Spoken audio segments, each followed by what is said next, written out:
મેઘરજ તાલુકાના સિસોદરા મેઘાઈ ગામે પશુપાલકોમાં જોવા મળ્યો રોષ। સાબર ડેરીના ચેરમેનની નનામી કાઢીને પૂતળાનું દહન કરી સૂત્રોચ્ચાર કર્યા।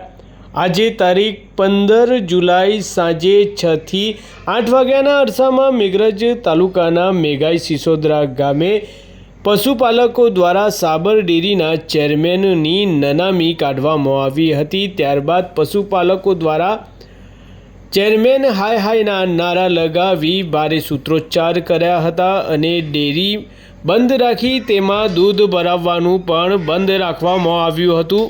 નોંધનીય છે કે ભાવફેર મુદ્દે પશુપાલકો લડી લેવાના મૂડમાં જોવાઈ રહ્યા છે, ત્યારે ગામે ગામે સાબર ડેરીના સત્તાધીશો વિરુદ્ધ રોષ જોવા મળી રહ્યો છે। ત્યારે મેઘાઈ સિસોદરા ગામે પૂતળાનું દહન કરી પશુપાલકોએ વિરોધ નોંધાવ્યો છે।